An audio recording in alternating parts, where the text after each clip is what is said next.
Бул жаныбарлардын бардыгынын өзүнүн функциясы бар, адамга кызмат кыла турган. Ана мен бул сиздерге айтып кетерим,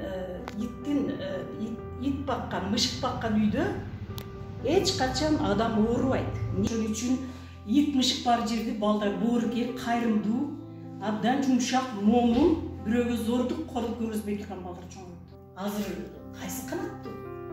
Тиги байкуш тирүү жандын жанын алып атабыз. Тирик жашайын деген көздөрү жандырган ит мышык. Булар 10 жылдын ичинде мен байкап жатам, ушунчалык тукум курутуп атабыз. Себеби биздин мышыктын грациясын карагыла. Мен деген балериналар андай кыймыл аракетке жете албайт да. Дүйнөлүк маанидеги күчтүү балериналарда мышыктын грациясы адам андай аткара албайт. Кутман күнүңүздөр менен YouTube көрөрмандары, мен өзүмдү тааныштырып өтсөм, Кыргызбаева Нурпак, жашым 64-тө. Менин силерге кайрылуумдун себеби мындай болуп атат. Азыр бүт дүйнөнү жүрөгүнүн үшүн алган, жашообузга тимелеттүү орду менен бир болгон 3 термин кирип алды. Пандемия, корона, ковид деген сөздөр.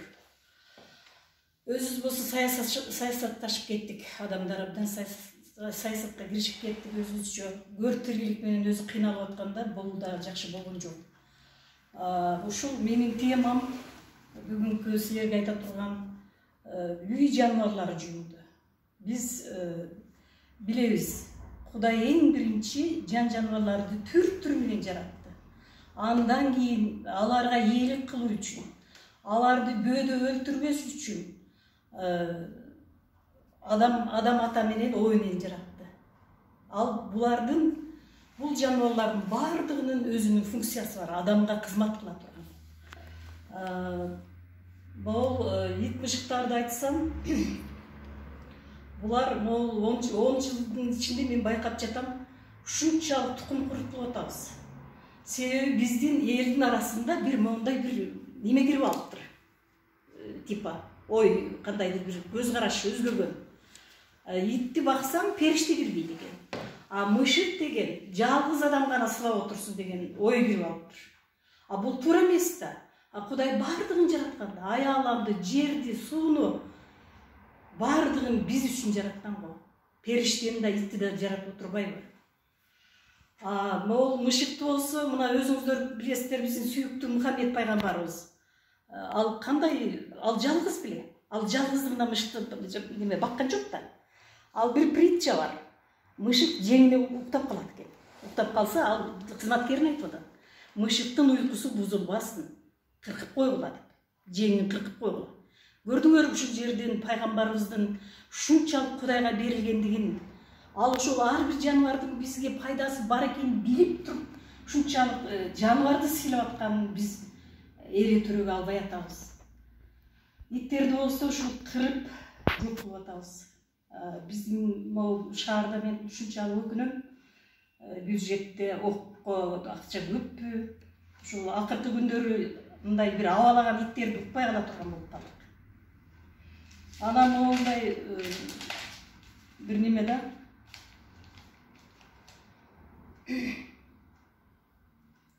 Алар мисалы үчүн карышкы эмес да. Оокат издеп, талаага, тоого чыгып кете турган. Ал именно үй жаныбарлары деп ошол Кудайдын назначениясы менен адамдар үчүн кызмат кылыш үчүн үйдөн издейт жемди. Алар аз эле жашайт байкуштар. Көп болсо эң жакшы баксаң 12 жаш иттер. Мышыктар 8 жылга жашайт. Булардын бизге берген немеси мондай негативди ушунчалык алып турат. Иттерди атам десең дагы мондай бир куйругун булгалатып, аларда ой жүгүртүү жок да. Ушунчалык бир адамдарга берилген жаныбарларда буларчы. Мышыктын грациясын карагыла. Мен деген балериналар андай кыймыл аракетке жете албайт да. Дүйнөлүк маанидеги күчтүү балериналарда мышыктын грациясы адам андай аткара албайт. Анан мен бул сиздерге айтып кетерим, ит баккан, мышык баккан үйдө эч качан адам оорубайт. Нерв оорулары, давление, мына давление 40 жаштан уже жогору болуп атат. жүрөк кан тамыр оорулары болбойт. Себеби алардын грациясын, кыймыл аракетин карап атып эле өзүнүн бүт кетир негативтердин баары кетип жоголот.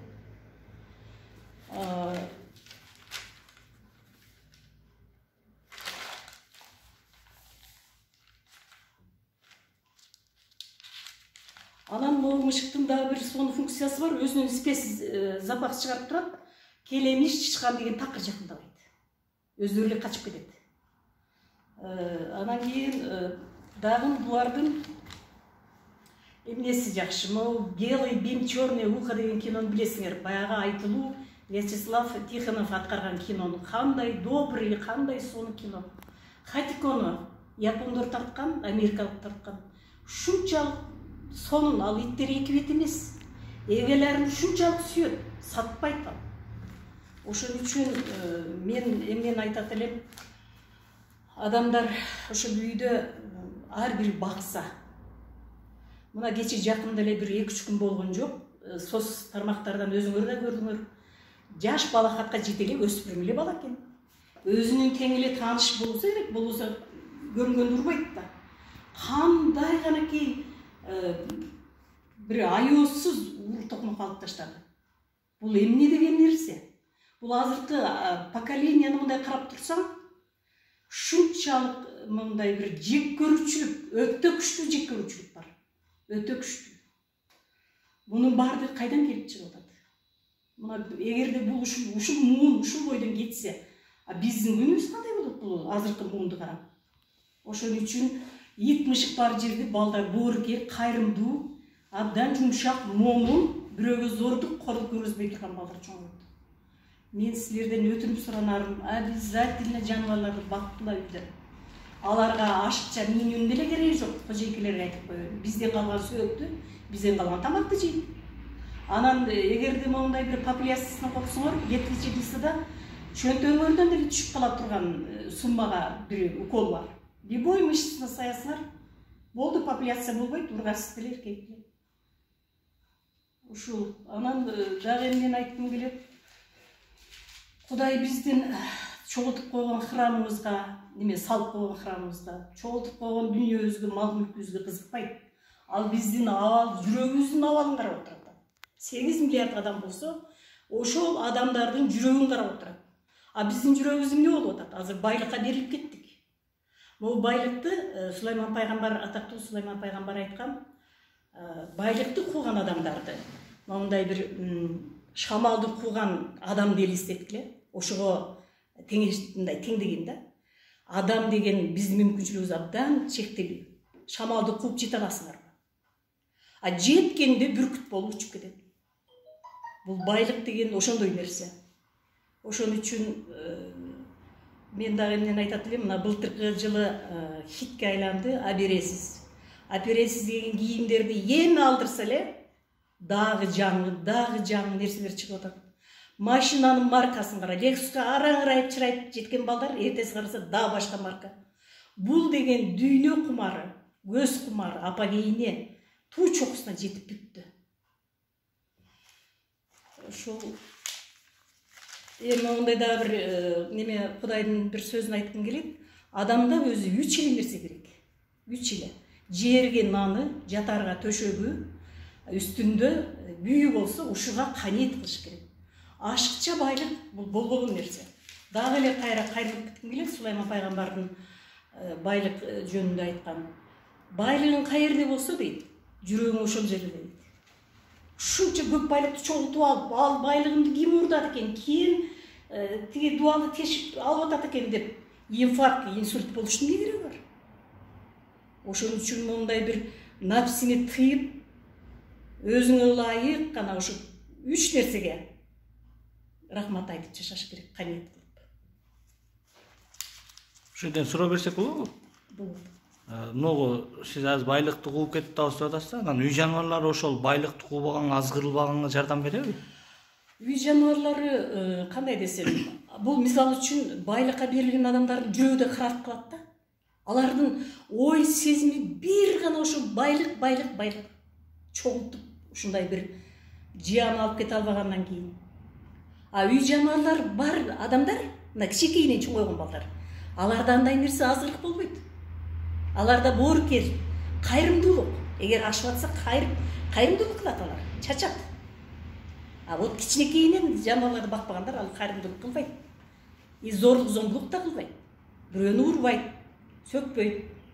Кандай ушинтип тарбияланып калат? Балдардын психологиясына ушундай үй жаныбарлар абдан чоң таасирин тийгизеби? Абдан чоң таасирин тийгизет. Себеби булар мондай балдардын немеси дагы психологиясы баягындай бир нерсе үчүн кам көрүп мондай бир кар жаап атса, үстүнө бир жаба калып, жылуу кылып, тамак берип, ушунчалык мондай кам көрүү деген нерсе канына сиңет да кичинекейинчи.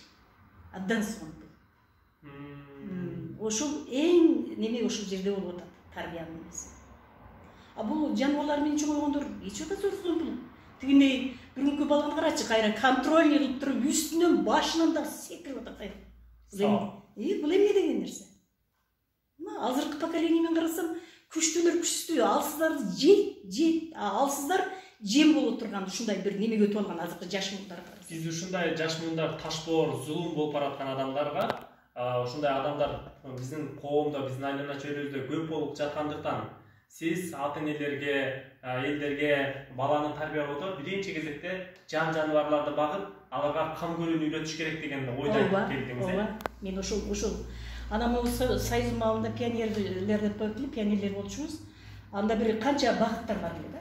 Мына мисалы үчүн канаттууларды азыр унутуп калдык го. Кудай өзү карап атат аны. Канаттууларга жанагы эле фанерадан, эмгек сабагынан кичинекей үйлөрдү жасап, айылда, шаарда мондай дарактарга ийип коет эле. Тигилер байкуштар суулукта, жамгырда ичине кирип өздөрүн сактайт эле да. Азыр кайсы канаттуу? А тиги байкуш тирүү жандын жанын алып атабыз. Тирик жашайм деген көздөрү жалтыраган ит мышыктын. Көрдүңбү кандай ташбоорлук.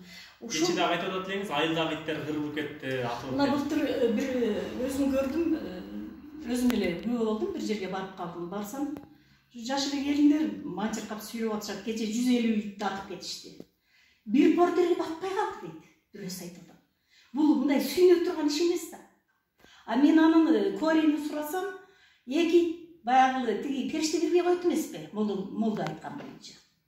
Анан тиги айда берген, ал байкуш ачка да, же токойго бара албайт, же дарыяга барып балык кармай албайт. Кайрылы адамдарға келет, бирөөнүн козусун айра тарттыр да. Анан тигиниси ачкалар келип анан кийин жара тарткан. Анан ошон үчүн айылда иттерди үйгө чейин кирип алып чыгып кетишкен да. Көрдүңбү кандай ташбоорлук. Ошол мен дагы бир неме кызжалат болгонум, бул өмүр деген ушунчалык бир кымбат нерсе берген да Кудай бизгечи. Ушунчалык аз эле жашайбыз.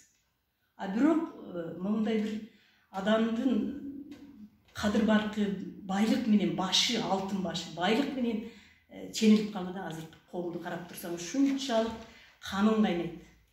Адамдын башы байлык менен чектелип калды, Жабы? Мааниси кандай болот мунун? Мисалы үчүн жакшы чапан же дегендей баягы немен апендин немеси бар го. Жакшы машина менен дөөлөттүү, сөйлөттүү болуп, бриллианттын түрлөрүн тагынып эме кылсаң, сен абдан жакшы почеттүү болосуң. Сенин тиги деңгээлиң карабастан сыйлайт адамдар. Көрдүңбү? Бул деген болбогон нерсе да. Ушу нерселерди бир эме кылам да. Капа болуп кетем. Азыркы муун, ошо кечеги балдардын мууну ошо бардыгы эле ошондой. Мен карап. Таң калыштын кереги жок. Бардык бурчтан көрөсүң. А сиз өзүңүз тууралуу маалымат бере кетиңизчи, каяктан болот, Ош шаарынан балычкан сүйлөңүз? Мен өз түйүм Каракылжыдан болот. 85-тен бери Ошто жашайм. Ошол мен эме тиги Акаевдин маалында акыркы иштегеним, бригадада иштедим. Мен ошол жерде көрдүм балдардын, эркектердин психологиясын. Ошол жерде эле башталган өзүчү. Бирин-бири жемей. Дедовщина кыргызского варианта дегендерди көрдүм ошол жердечи. Улут улутка, уруу-урууга, трайбализм полный. Анан дедовщина. Ушунчалык. Эми ушул топурактан жаралгансың деп атат Кудай. Топурактан жаралгансың, бара турган жериң кайра топурак дейт. Ошон үчүн мен эмнени айтат элем?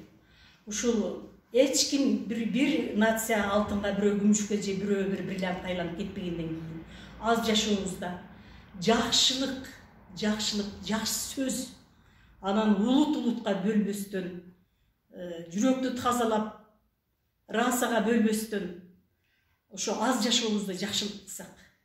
Анан бул кечээ монда карантинде Кудайга шүгүр өзүбүздүн колубуз кургол эмес экен. Кыргызстандык балдар Россияда иштеп аткандар. Силер биринчиден ата-энеңерди байыттыңар. Кудайга шүгүр. Үрүп чыгар ити жок болсо да абдан жакшы мындай ирденип калышты. Эми бир үрүп чыга турган иттер болсо абдан жакшы болот эле. Мышыктар болсо созулган. Ушул анан эми менин канаттууларга да көңүл буруш керек деп ойлойсуң. Ооба, канаттууларга канаттуулар жок болуп эле кетти. Ала канаттар пактектердин жумурткаларын жеп, натыйжада ала канаттар абдан көбөйүп атат. Башка бир баалуу чымчыктар азыркы учурда жоголуп кетти.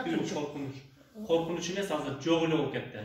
Азыр парктардын бүтүн карасаңыз ала канаттан башка чымчык жок. Ооба. Илгери кандай деген, порбаш деген, ар кандай чымчыктар бар чыга, сайраш эле. Ошолорго көңүл буруп көрбөдүңүзбү? Булбулдарды карабайсыңбы? Жок. Тиги Афганис деген, могу фаунада, Кыргызстандын фаунасында. Афганис деп коем мен. Алгаралар жок эле, ала канаттар. Кече 82-жылы бул канаттууларга да ушундай тынчтык керек экен да. Октон жана бомбадан Афганистанга биздин немени түшүрдү, бияка учуп кетишти. Мен бардыгын байкап турам да. Ала канаттар? Аларды Афганис деп коюшат. Ошол ала канаттар көрдүңөрбү, даже канаттууларга тынчтык керек. Ушундай бир сүйүү, мээрим керек. Адамдын мындай бир мээримине муктаж да. Деги эле Кудай жаратканын бардыгы жакшы сөзгө, жакшы мамилеге абдан муктаж. Ошон үчүн мен эмнени сурайт элем. Ушул адамдар күн алдында болуп жаткан неменин көр тириликтин бардыгы убактылуу экенин, өмүрүбүз аз экенин, аз жашарыбызды унутпасак.